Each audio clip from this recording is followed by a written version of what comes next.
Hello everyone, and this is the video for the live session for week 7.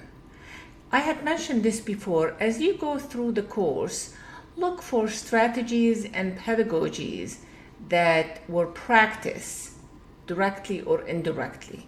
So look for those that you think you want to use, write those down, what you would use and how and why, and what you would not use, some of the things you would want to modify, etc. So as we go through, we're going to look at learning activities and assessment. So week 7, we look at content consideration and assessment. Always we talked about linking and aligning the content with the objectives and the assessment. So, what is assessment? What are we answer this question? What are my students learning, and how effectively am I teaching them? There are several kinds of assessment. There's pre-assessment, which you do before you start the course, before you start the chapter, to look for gaps.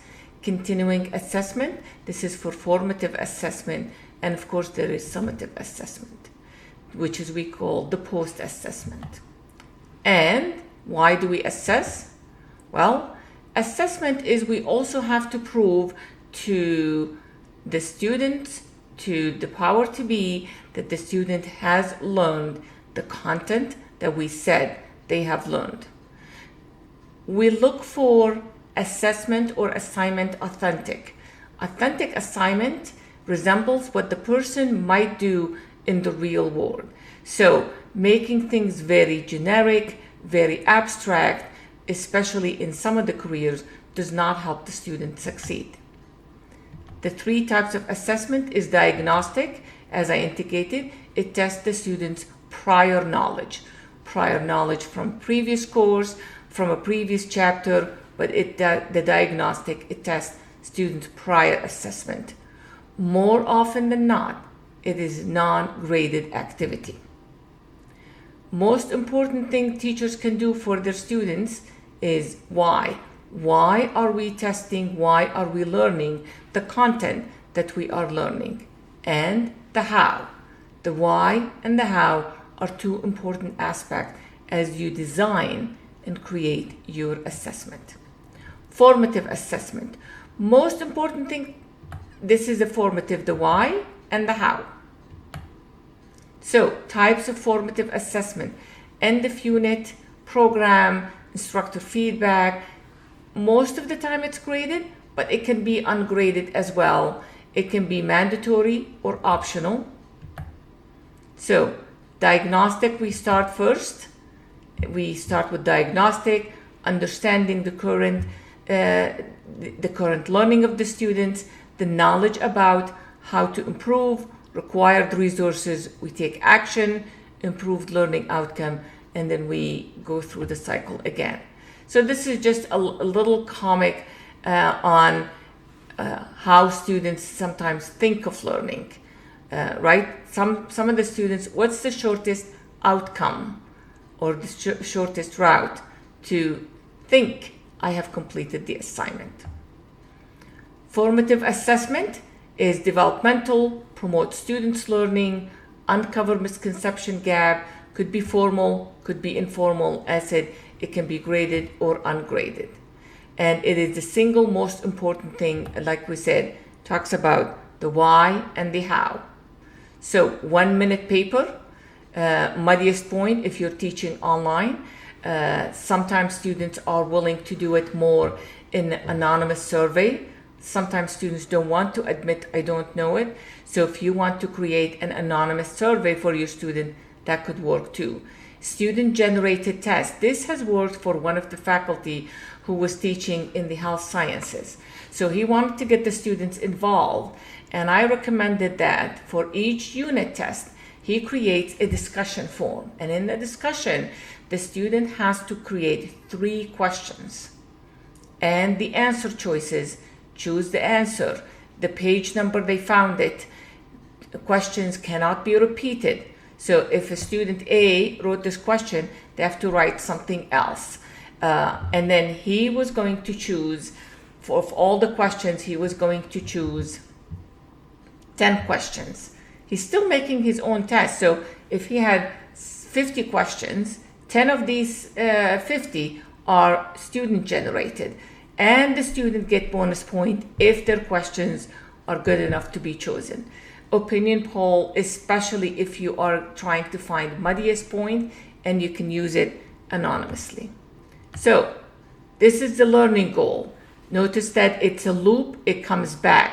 You start here, elicit evidence of learning, interpret, identify gap, feedback, plan learning, scaffold new learning, and the goal. Of course, the goal is to close the gap. So summative assessment.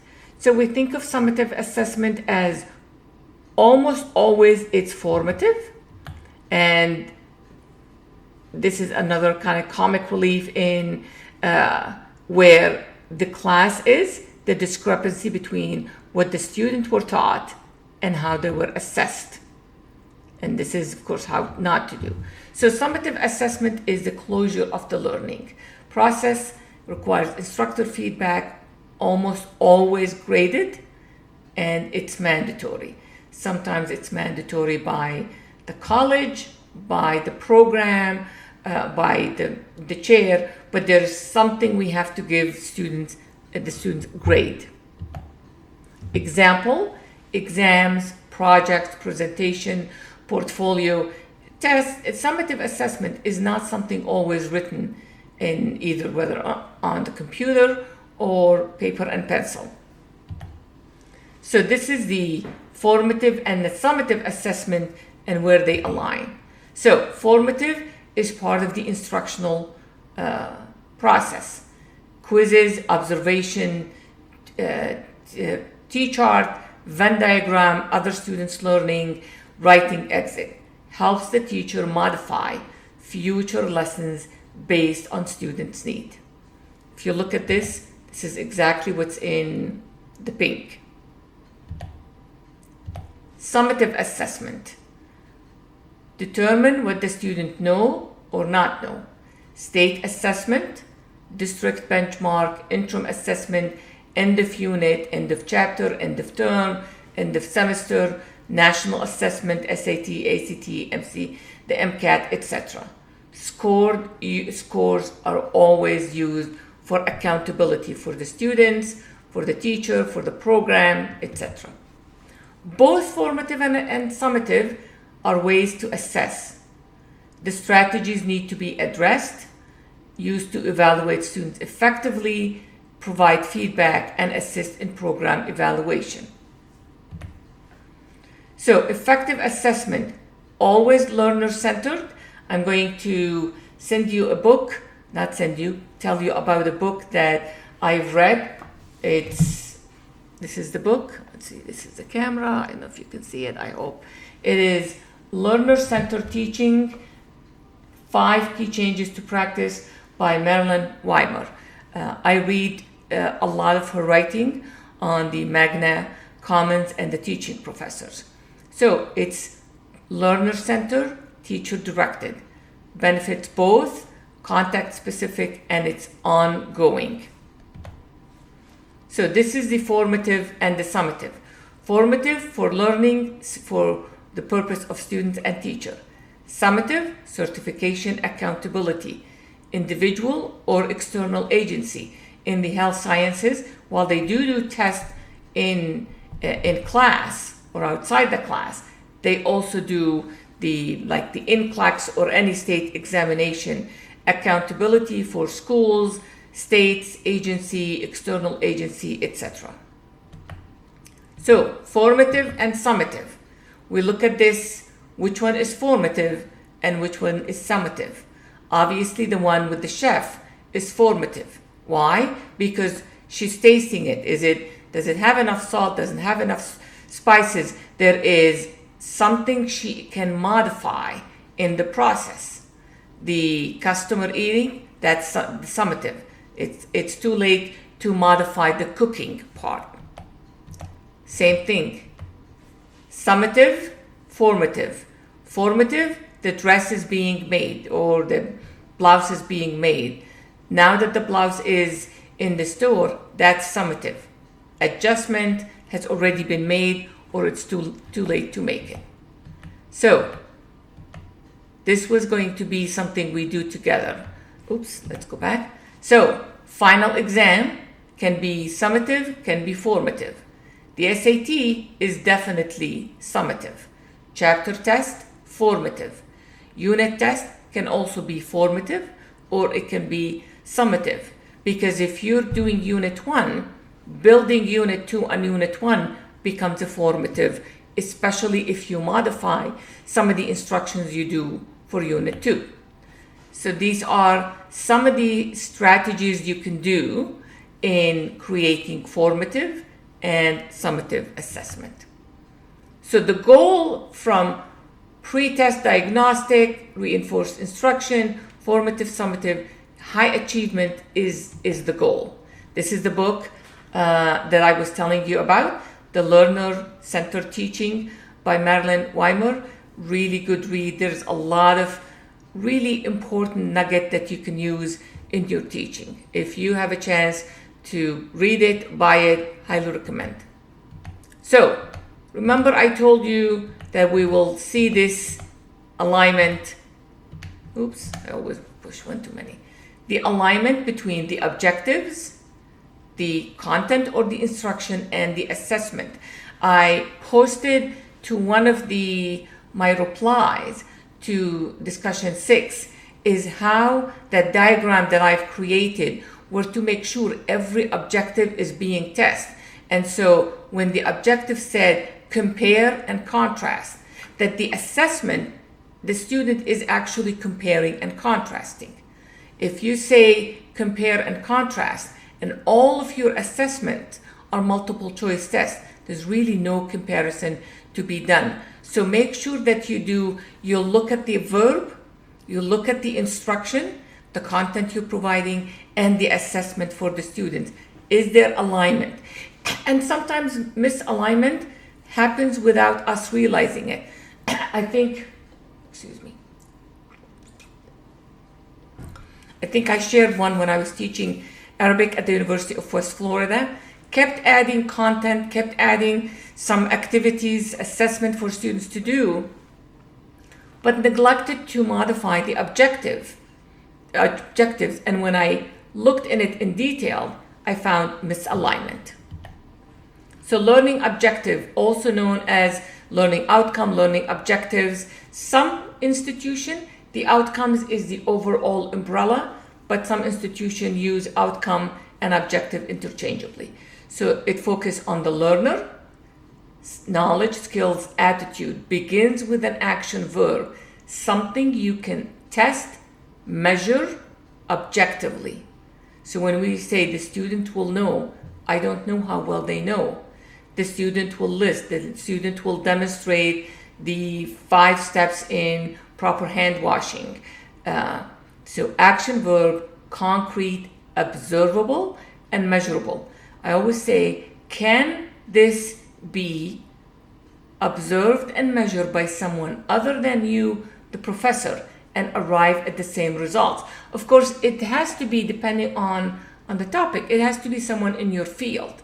There's some all educators can test. But if you're asking me computer programming and look at the code, that's probably, or chemistry, that's probably not going to be me for sure. So learning outcome, what exactly you want the learner to know or do, and how will they demonstrate it to you? Cognitive domain of Bloom's taxonomy. So these are the 6 steps. In most courses, you start at the lower level and you move up. If your course is beginner, maybe the highest level you're going to get is applying. If you're teaching upper level graduate courses, you might not start with remembering and understanding.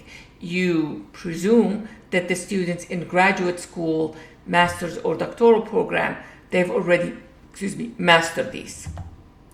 So assessment technique. I'll be giving you some articles, just extra FYI, for group or individual assessment techniques.